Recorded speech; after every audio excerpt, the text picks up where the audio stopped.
Hass, my leadership coach, my son to the moon. I thought you said that was your son. I'm your dad. My son. What the fuck is happening? Mate, thank you so much for joining me today. Absolute pleasure. I'm really excited to get into this quickly because I think obviously we've known each other for over 10, 12, 13 years. You came into my life at a very young, confusing age. I was a young leader. I was about 22, 23 years old, desperate to kind of be good at leadership and had no idea how to do it.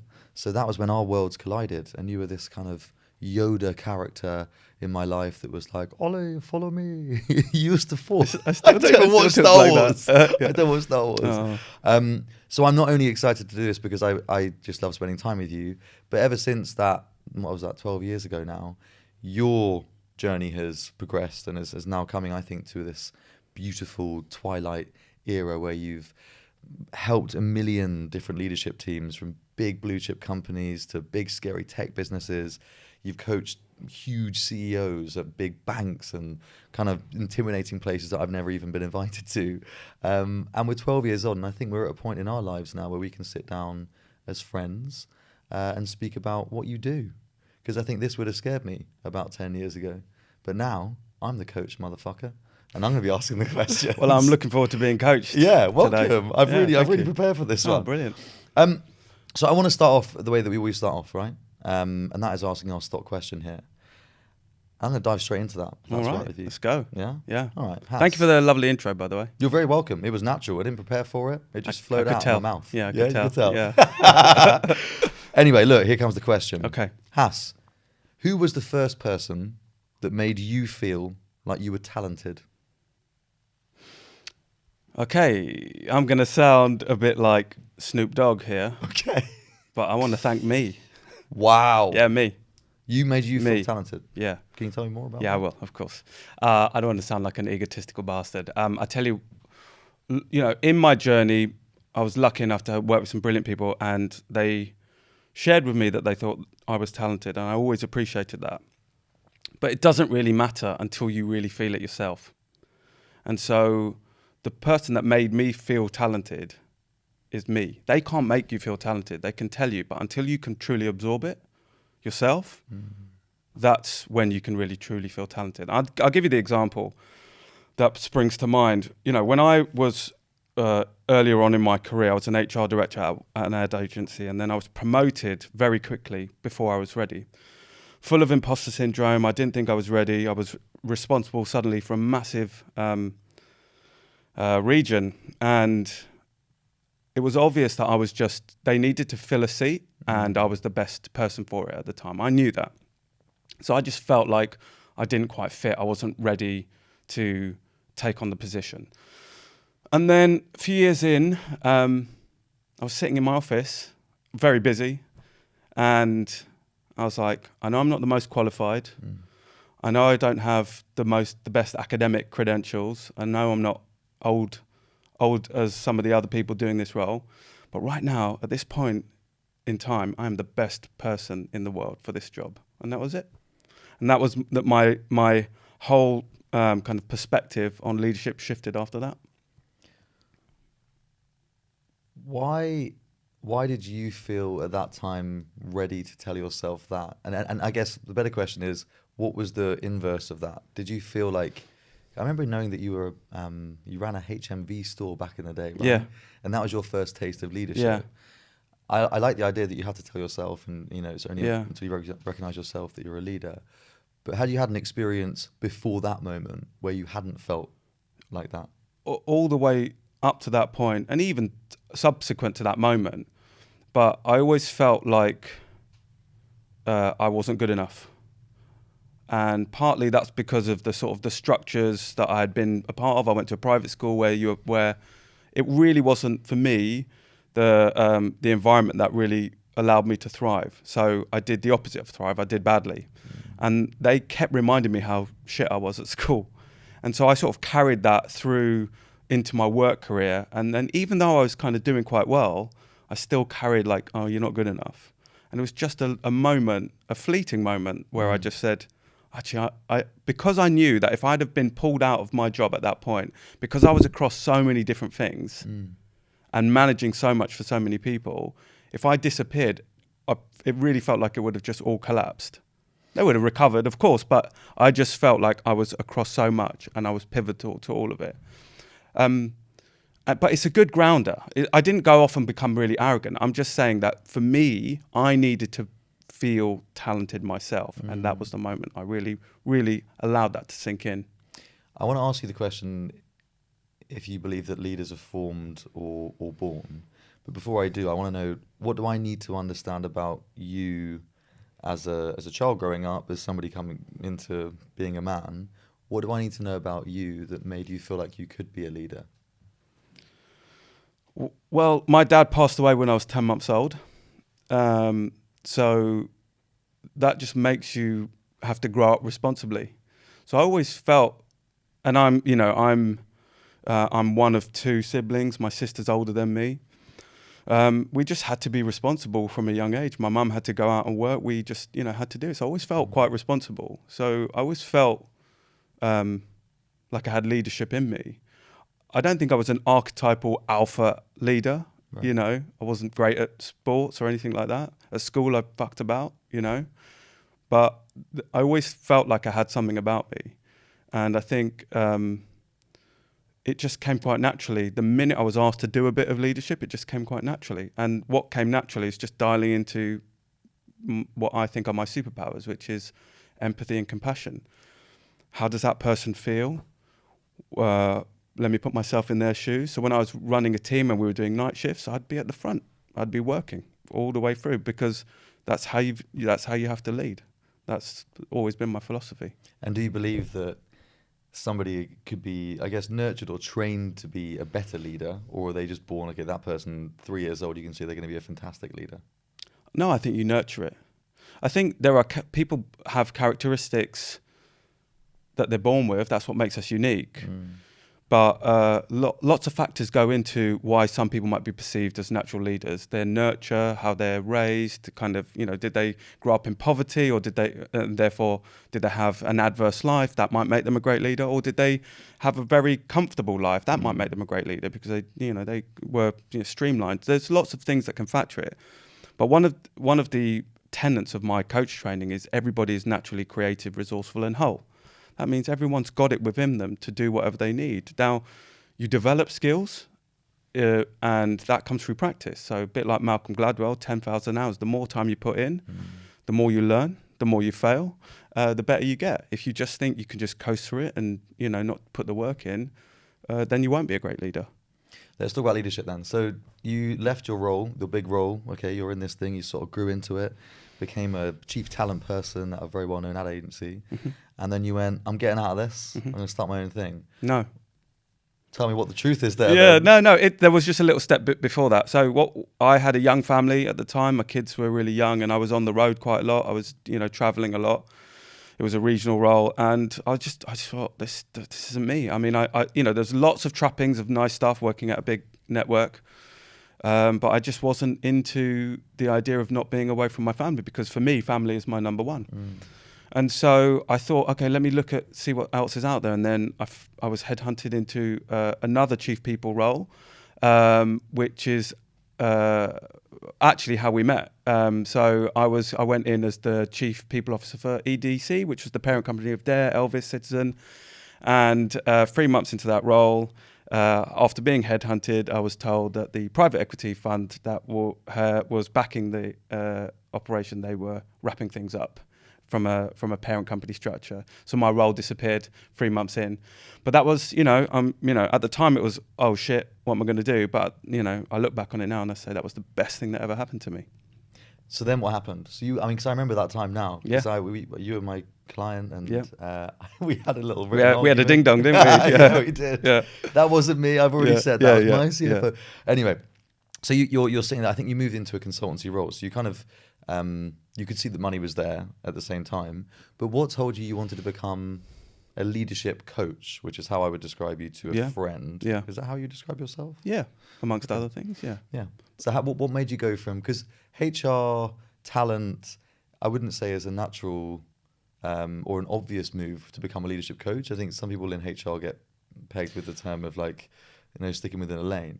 So why did you then decide that that was the right move to make? So how it actually happened was I found out, in say July that this was happening, but I didn't leave the business until end of November. So for me, it gave me a lot of thinking time. Yeah. And it was during that time I realized that actually I wanted to build out a consultancy. I'd been toying with the idea, but funnily enough, one of the imposter syndrome things that was floating around my head was, you don't have enough experience under your belt. Your hair isn't grey enough, for you to be considered or taken seriously. And then I just kind of got over that really quickly. And then I thought, okay, well, I don't want to just do HR anymore. And what are the nice tangential things I can do with it? And coaching was something I always felt I was really good at. It was only until I'd done my coach training that I realized I wasn't doing coaching at all. It was mentoring. Right. But I sort of walked in like, yeah, I'm really good at coaching. But then the training really humbles you. Okay, wait, I'm going to pause there. What is the difference between coaching and mentoring? Well, coaching is good question, Ollie. Yeah, mentoring is taking your experience, what you know, your network, and sort of providing advice. It's almost helping them by showing your pathway and almost helping them carve out the pathway. Yeah. Coaching is about helping the individual develop their own insights. So my job isn't to give you the answers as coaches, to help create the conditions for you to kind of come up with the answers yourself. Okay, give me an example, because I think this is one of the biggest things I want to speak about today in getting younger people to get good at managing people. What would a bad example of bad coaching look like, and what would be a bad example of bad mentoring? Look, I don't know if there's a thing as bad coaching, but I think practicing it badly is, as a coach, is only ever giving your point of view, not letting the person come up with their own perspective or ideas. And so actually what they walk out with is what Hass did. And what Hass did or thinks might have been good for what Hass needed at the time, but it's not really right for you, because we're all unique and individual. Now, what you need to do as, from a coaching perspective, is really understand what's going on for you, as in, do I need to take path A or path B? Because of my experiences as a coach, I might think, you should take path A, but actually it could be that path B is right for you. And so the coaching really is to help you visualize the journey, what are some of the considerations you need to be making, and then what the outcomes might be if you take any one of those paths, and then help you kind of take the decision. All of that needs to be done yourself. Mentoring is therefore the opposite of that? Well, mentoring is like, hey, I've been here, I've been all over the place. I think maybe take that route. And how do you know when to be which one? I mean, I'm asking this because we have moved, I think, we bounce between the two, right? One moment you're my coach, the next you're my mentor. Yeah. Depending on how much time you've got on the phone. Yeah, exactly. But apart from time being the constraint, how do you normally pick which hat to wear, coach or mentor? I think it just becomes intuitive over time. And as a coach, you have to be... you have to self-manage a lot so that you're not just tripping into mentoring. And so there are times when I'm in a coaching session, when I can see a pathway and a client isn't getting there, I will say, can I just put my advisor hat on for a minute? Or can I put my mentor hat on? So I seek their permission before I do it. And then we'll have a conversation and I'll say, right, I'm switching hats again. Okay. And I move back. Because, the biggest shift for me in moving from HR into coaching was I was always paid.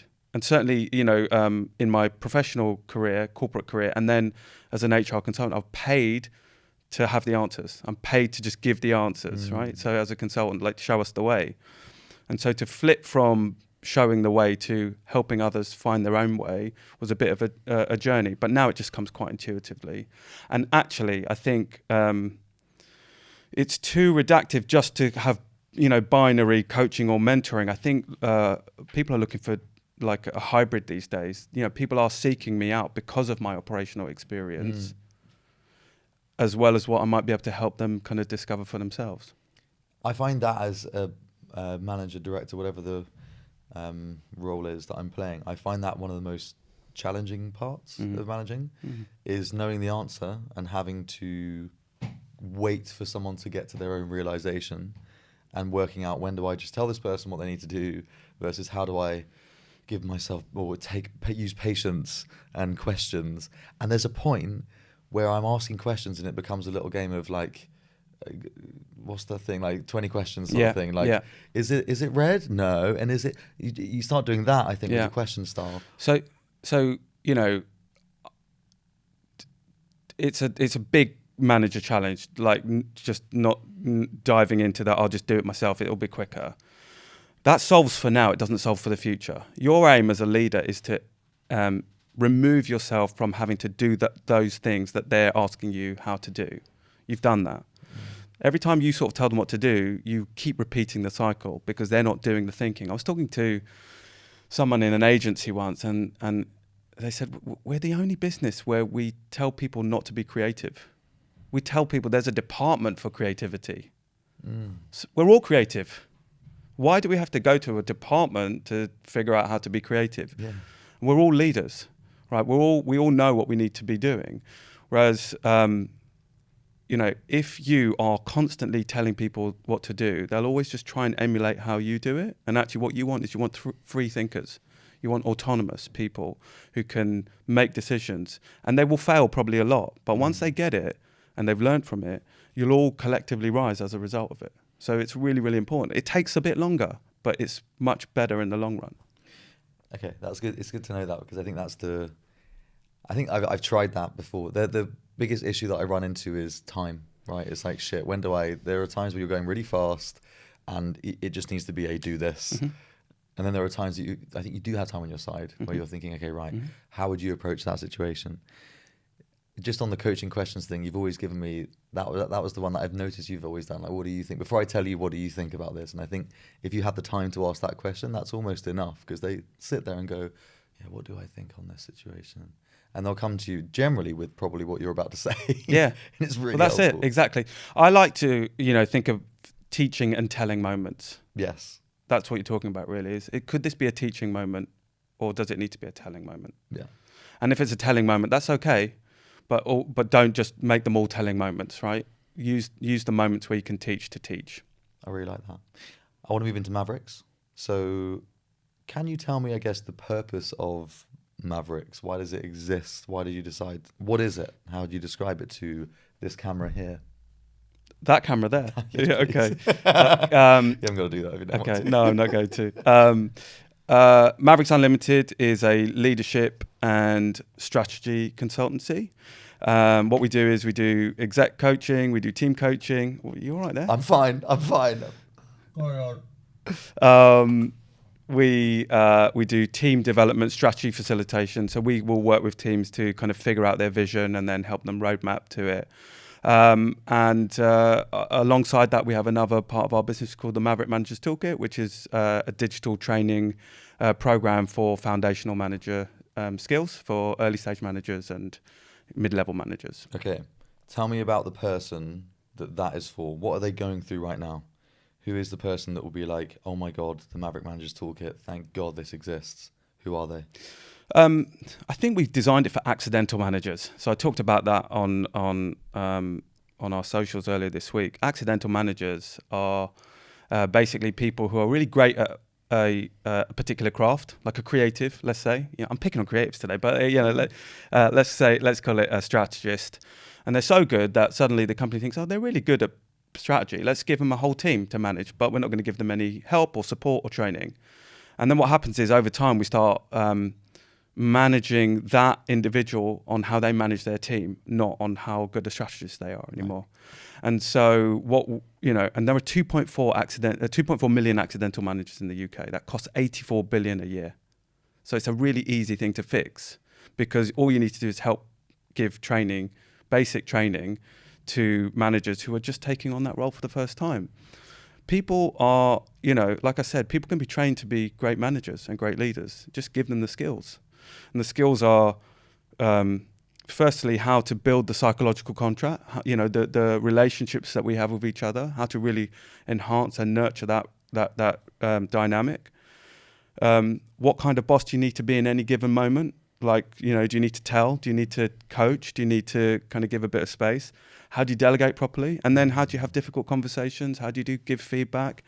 And then the final course in that program is how do you coach? Because once you get to that point where you want to really help people be the best they can be, as we've discussed, it's like coach them to success. Let them do the thinking, and then just be there to support. Difficult conversations rings a loud bell. I think people get good at delegating. I think that's normally a skill that comes quite easily to people. And then Not necessarily. Or some people. Yeah. I think the hardest one out of that list that you've gone through there is the difficult conversations. Not just the having them, because I think people can just throw themselves into a difficult conversation without thinking about it, and the result is normally something worse than the conversation happening. But actually, it's how to approach those situations. And I feel like there is more than ever, maybe it's just because I'm now in more of a managerial position, it feels like more than ever people don't want confrontation and will go to great lengths to avoid having confrontation. And that is becoming very toxic in workplaces. How do you approach getting somebody to be okay with having a difficult conversation? Before I go into that, it is much harder now, even doing it virtually, because people just feel really uncomfortable sort of doing this stuff on a screen. Honestly, the simple ways: don't wing it. Firstly, just don't get really nervous and don't prepare, and then just go in and just think you can just cover it without doing any prep. So that's my first tip. Secondly, just have a bit of a process. It doesn't have to be a crazy one, or a crazy long or complicated one. It's just, what's the message that you want to deliver? Be clear about what that is. What's your evidence? Always need to have evidence. It cannot be hearsay. So one of the things that we sort of teach is don't let, Jenny or Dave tell you something happened that Ollie did, right? You need to see it yourself, because when you get pushback, how do you refute it when actually you didn't see it? Yeah. So if you don't have the evidence, then you've got to kind of build the case. Then you need to share it and talk about the impact on them, the impact on you, the organization. And then you need to say what change you want and just make sure they understand it. That can be done in 4 steps really easily. I want to just fix on this because I think this is actually really, really helpful. Cool. I sometimes get 3 out of the 4 there, and then I'm like, what the fuck? Why is this not landing? So let's do that from the top. Okay, right. So we say firstly prep, right? And this is the first step. Then we're going in. Really, it's 3 steps. Yeah. You remove the prepping part. Yeah. So step 1. Yeah. Prep. Have we covered that? Step. Oh, right. Yeah. That's like step 0. That's not a step. That's step 0. Okay, step 0. And then 1. We're gonna land the message. Here's what we're talking about today. Okay. I think that's really, really important when you're going into these sorts of conversations, because people are uncomfortable. You do stuff like, "Hey, how was your weekend?" Oh, no. And I obviously, as you know, I had sort of 15 plus years in HR. I had to learn really early on, because we have to do a lot of difficult conversations, that when you're walking into the room, your mates, your colleagues, and so there's hey, how's the family? How's the kids? And you have to grab that meeting really quickly. So I would always say, look, this is not going to be an easy meeting. Straight up. You set the tone. They will know straight away. But then it gives you some base grounding. Otherwise you sort of flounder and you're waffling. So actually just saying, look, this is not going to be an easy meeting, or this is going to be a difficult meeting. So we're setting the tone. You set the tone. Step 1. Yeah. Step and 2. then you say, this is what we're here to talk about. So, we're going to talk about your consistent lateness, Ollie. That hurt. That hurt because it's very true. But then I think that's when you move into evidence. Here's what I've seen. I observed this last week. You didn't come in, on time. I don't know. I'm picking like a 1990s employment relations issue, but and the impact is it's having a knock-on effect on the team. It's having a knock-on effect on me. We can't ship the reports that we need for our clients. Here's what I need to see differently as a change, right? Now, what I've done is I've just circled through what your role is as the manager. What is critical, absolutely critical, is that this is a 2-way conversation. It's not a broadcast. What you want to walk away with is insight, understanding, and a commitment to change, right? And so you can't do that if you just machine gun stuff to the person sitting on the other side. So you have to have a conversation. So you have to ask them, is it fair? Are there any reasons? They could be coming in late because there's stuff going on at home. And so you need to understand that. And so you would adjust your expectations based on the conversation.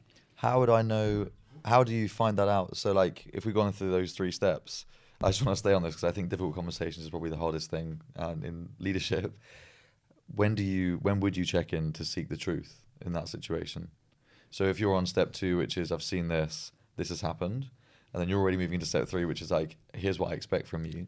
Would you do You do it at step 2 Okay. at the conversation, because that person might say, I've got mitigating circumstances, and that's when you explore it. Okay. And as a manager, or as a leader, you have to be, in my view, agile enough to be able to not have that fixed, determined outcome, and you adjust in the moment, and that does come with practice. I know, like, it's definitely harder as you do it for the first time, but it just gets easier with practice, as with anything. Okay. I'm moving to Gen Z in leadership, because obviously I know that, that's the next generation coming. It's funny, I was chatting to my girlfriend and she was like, what is millennials' obsession with Gen Z? Like, why does everyone give a fuck so much about this generation? Yeah. And I think my answer to her was because these are the people that are moving now into leadership roles, which makes them very powerful. They're the only generation that know more about technology than the ones before them. And they're the only generation that are now moving into leadership roles and they have all the tools at their disposal. They have every option you can imagine. And I think they are, if not treated properly, a very dangerous generation coming through. I'm almost a Gen Z person. So it's weird to say they, and it's like, 2 years? Like, everything changes years. Yeah. So I want to focus on Gen Z. I think there is an underlying theme that Gen Z is fearful of leadership, and I wanted to discuss the truth in that, or at least ask you: are you seeing that?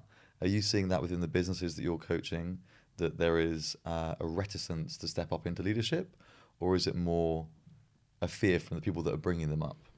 So, are you saying that there's a sort of a level of thinking that there's a fear around stepping into the next stage of their career into leadership? Yes, I'm saying that there are a lot of people in Gen Z who would rather stay good at being a good strategist or a good creative, because what they're seeing up there doesn't look so rosy or fun. Yeah. And I think they're going, why? Can't I just be really good at my job? Why would I want people to look after? Yeah. Just what's the sell? Yeah. No, I think there's definitely some truth to that, and I think it's because you can see that you're not really rewarded for it, right? And I don't just mean financial reward. I mean, there's not a lot that you gain from managing people in organizations that are either high growth, fast moving, or actually operating quite lean, because it takes you away from the thing that you love doing. And it doesn't have to be that way. You can just get to a point, which is why we sort of designed the thing that we did, which is like, once you get those bases covered, it can be absolutely fine.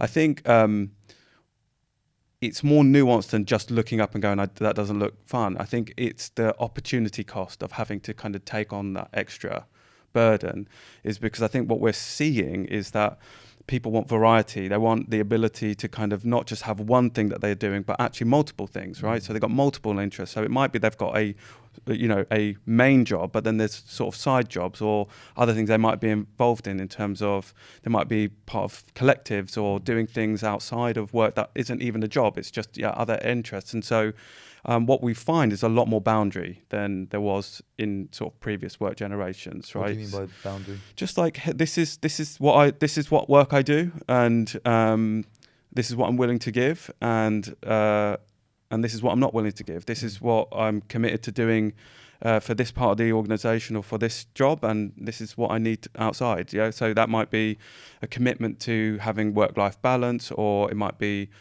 wanting to do these other things, right? So we've got people on our team that have got lots of other things other than the work that they do with us, and that's cool. And the key thing is making sure that they don't burn out, right? So and so if you take on too much, then you've got the risk of burning yourself out, and that is a bit of a problem in terms of work at the moment, right? The burnout epidemic. Okay, I didn't tell you, by the way. So we've come up with this thing called No One Wants to Work For You. And the theory is, I think since COVID happened, we've seen an irreversible change happen in society, but also particularly in the creative industry. And that is, people are clear of what their worth is, and they are looking around going, which agency do I want to work for? Because a lot of these guys have been dining out on my creativity, and they've been selling it. And I don't really feel like I want to work at any of these businesses now. So we're seeing really talented, creative, strategists, client services people leaving what were once the fucking epicenter of all things creative.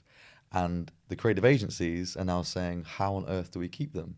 Because this used to be the place where you'd have a queue of people around the door, and now we've lost them. Yeah. So I wanted to kind of introduce that. It's called Nobody Wants to Work For You. We're throwing little events every 3 months or so in London, New York, and Amsterdam. And we're gathering a room full of people and being like, look, own up, be honest, Miss CEO or Mr. ECD. Why are people leaving your agency? If you were in their shoes, would you stick at your agency? And if not, why not? And once we understand those reasons, whoever is open, honest, and transparent enough to be like, this is why we're losing people, we believe that they're going to be the ones that have the best talent in the end, because they've owned the problem. They've owned the stinky fish. And they're saying, right, okay, look, guys, I know that we've been not supporting your side hustles or whatever it is that's important to you. We're gonna build this thing, and that's gonna hopefully keep you working for us. Yeah. So on that topic, Yeah. what are you finding are key reasons as to why Gen Z are going, fuck that for a bag of cats, I'm not into it? Specifically with the, The cats. they love cats, you know. Look, I think what we're seeing with Gen Z is not just Gen Z. I think, you know, just the barriers to entry for creating your own thing are much smaller than they used to be, I don't know, 10, 20 years ago, right? You still have structures that are, you know, prolific and get in the way of certain people's success. But if you want to go out and do something, it's never been, you know, a better time than now to be able to do it.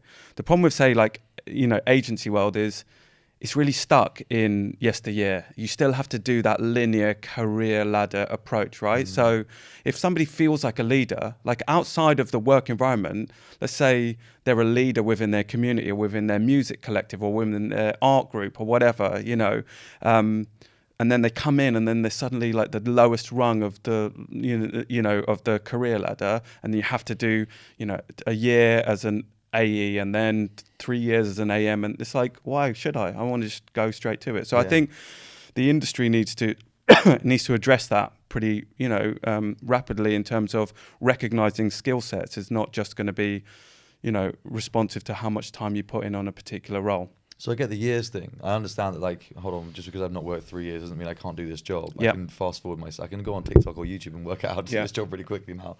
Years, I get that. And there's a kind of reticence to the structure of progression. Is there anything else that people are finding isn't worth it in agency land, or they're not feeling as validated in agency land? It doesn't, you know, it's not representative of society that we live in. It's still predominantly run by middle-class white men mainly, and but it's definitely really white, you know, still, and that hasn't really changed. And I've been in, you know, in and around the industry for nearly 15, 20 years, you know, and even then it was like, oh, we've got a lot of work to do and not a lot has happened.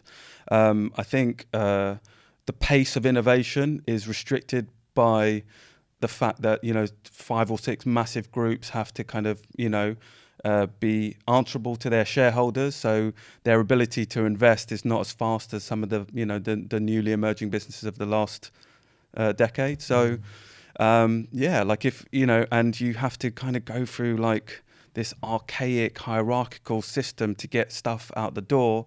Whereas, you know, and I'm not saying, you know, the grass is greener on the other side in every other place, but there are opportunities to go and find that elsewhere much more easily than seeking out in the industry. Now, I'm a big fan of the industry, don't get me wrong, because I think the good ones, they really get it right. Yeah. And even if it's hard to change, if their intent is good, if their, you know, if their leadership philosophy is strong, and they have a roadmap or you know, a sense that they can change, they can be a great place to work. If you champion diversity, if you champion inclusion, and they're not just kind of, you know, fake values on a wall, but actually you live it and breathe it, then I think, you know, you could do a lot worse than working in this industry. I absolutely think that I'm where I am today because of the industry, not in spite of it. Because, you know, because I chose not to go into banking, because like there was a bit of a Wild West element to some of the agencies I worked at, it just meant that we could just get stuff done more quickly. But actually, conversely, it feels like it's sort of slowed down a bit, but there's a lot of opportunity. That Wild West nature is kind of slowing down, which it means they're sort of pulling back to get there Yeah, again. I have a lot of love for finance directors, but I think certain organizations can just get mainly like too focused on driving the bottom line and not enough on creativity. And when you just focus on the bottom line, you lose the ability to kind of win big. And so you've got to, an old boss of mine used to say, keep your head in the clouds and your feet on the ground. And if you can do that, then you can win massive. You've gone into a lot of these agencies and assessed values or done a workshop where they've got to these values. How do you pull out the bullshit? And how do you get to real values? And I guess then that leads to hopefully real culture. Yeah. Or good culture. Actually, we veered away from doing values work because it's just it doesn't really energize me, because what you end up often doing in these sorts of workshops is you move away from the essence, and people just get stuck on copy. They get stuck on the words. They get stuck on like, oh, should we say empathy or compassion? And what's the difference? And it's like, well, do you live it? Like, like you have to. It has to be really true. So when it comes out, my advice is always, don't come out with 16. Come out with one. And if it's one that really matters to everyone that works there, and it conveys to your customers or it conveys to other people that this would be a cool place to work, that's it. I think, I'm oversimplifying it because I know it's really hard to kind of nail. And but I think it's really important not to overcomplicate. And because of the fact that it can get really complicated and people get stuck on words, and people approach it, in terms of companies, they approach it with different perspectives, so it's really hard to align on it. So I think you always end up getting like a mediocre version, because no one really goes, oh yeah, that's it in essence. Yeah. How do you with leadership teams, can you quickly, or how do you find this team isn't, no matter what they do in a room, they're not going to come up with something that's going to be compelling? Can you assess that in a room, or is there anything that you can do? I think when you know you're losing the game on a workshop like that, you have to push that bit to homework, and like, because you can't own the fail, like, as the facilitator. I'm joking. I think you've just got to be really honest in these moments. You've got to say you're focusing on the wrong things, and you can either keep flogging a dead horse, or you say, right, what is it that we're trying to get to? There's an exercise we do which is called issue busting, and I don't want to kind of take up too much time, but the essence is, most stuff that we hear in work is a complaint. It's a story. It's not the issue. So I might have been saying, oh, Ollie's late to work all the time. That's the story. But the issue is, we can't get this thing to the client on time, and we're getting penalised for it, right? That's the issue, not Ollie being late. Does that make sense? Yeah. So really, with any of this work, you just need to get to the issue, and you deal with the issue. Otherwise, you're just dealing with stories. Oh my God, that's so interesting. The way I've spoken about that is like business impact. And like when we take a briefing down for a role in recruitment, they'll always give us the person, and we'll go, wait, what's the problem? Let's focus on the real problem. Yeah. And then when we get that problem, can we get to why that is a positive business impact when you've made that hire? Because you get them, we want them to be like into culture, into da-da-da-da. Yeah, okay, what do you really need? What are you selling? What was this person going to be selling? Oh, well, we just won Nike, and so like, Yeah. And so that's really a way to land this, and I heard it on a podcast once, is if you kind of go in with a pre-baked idea of a solution, it's a bit like a doctor, as soon as you walk into the surgery room, saying, yeah, here's some penicillin. I'm like, oh, I haven't told you what's wrong with me. No, just have some penicillin. All right, next. Yeah. And actually what you need to do is you really understand what it is you're trying to solve. And that's what you need to try and fix.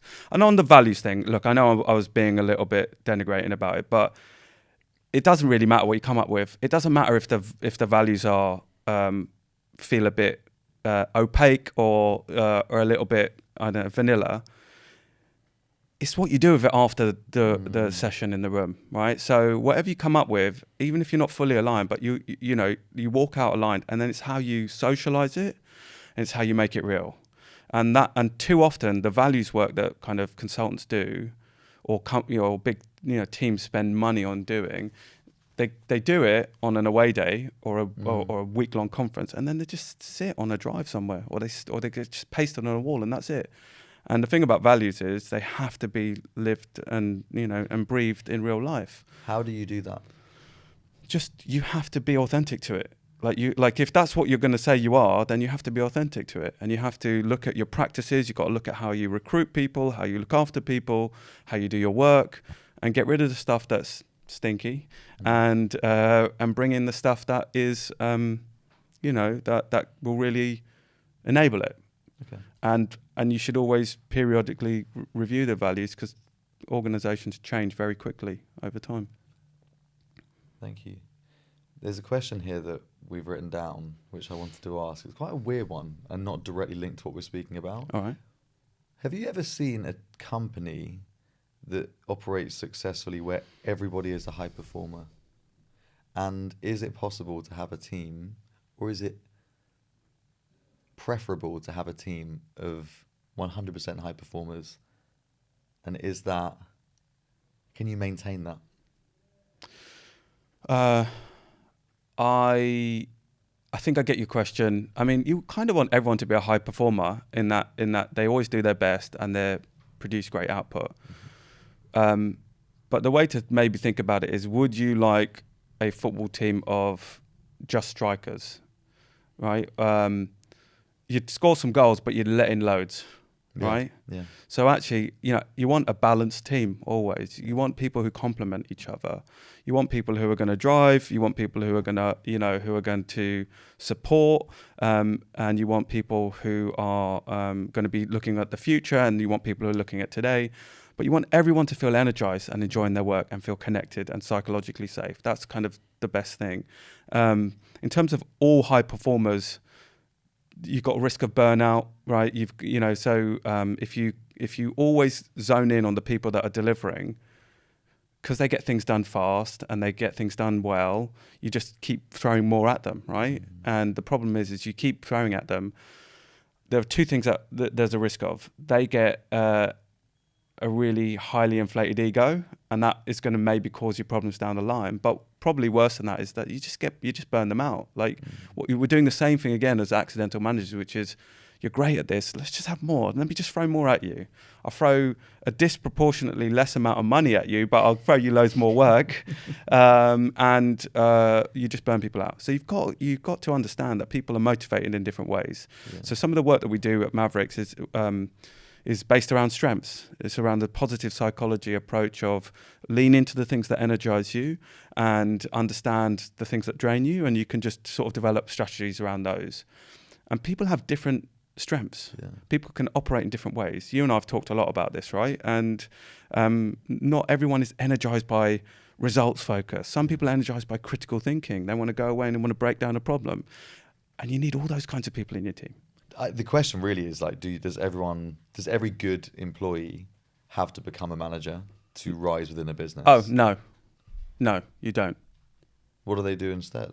Just, you can be and this is a challenge. I'm not saying it's easy, because the way that we reward success is through giving them people to manage, right? But it's a big problem in technology, when you've got incredible engineers, but they're definitely going to be really bad managers sometimes because of, just it doesn't energize them, and they'd be lousy managers, right?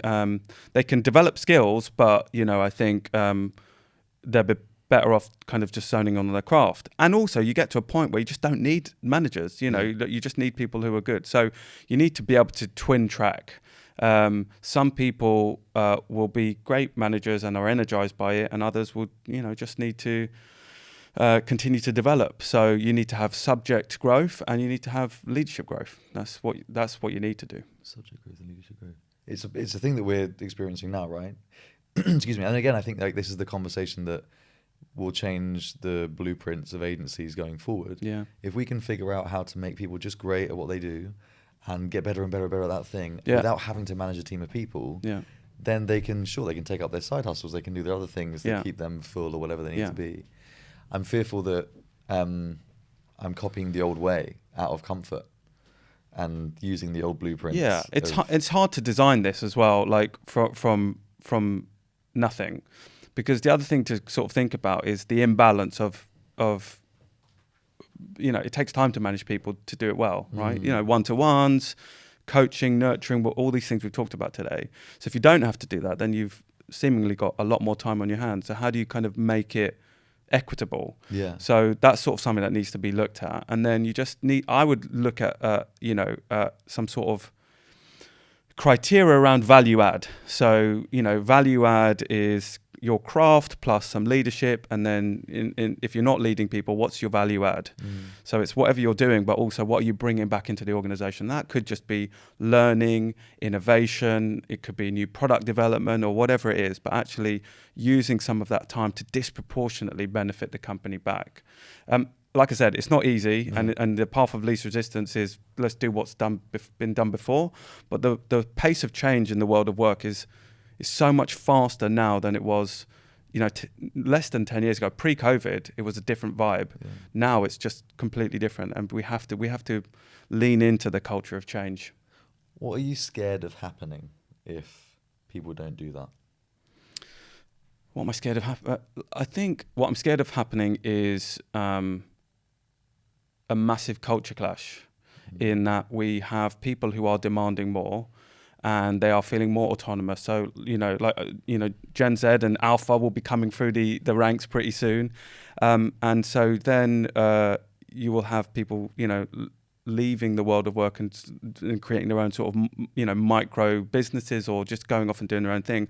But also there's just no clear culture for today. It's just a watered down crap version of yesteryear culture, which is it's just all trickled down, isn't it? It's trickled down from the previous generation.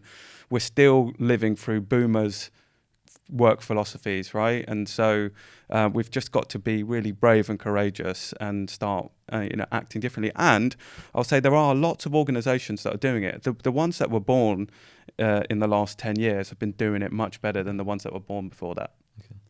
I just want to move quickly on to and this is the topic which, when I say it, it's not going to sound really fun and exciting to speak about, but okay. I want to speak about it with you because you've been quite big in this conversation. The conversation is in D, E, and I. Mm-hmm.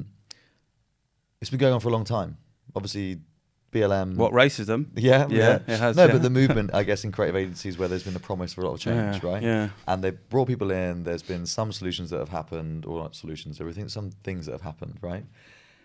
It's going to put you on the spot a little bit here, but I want to know, firstly, how you feel progression has gone since the big changes have happened within organizations. And so we're not sourly criticizing everybody, what has worked and what's not worked? How's it gone? Look, I think it's a very subjective question. I would say that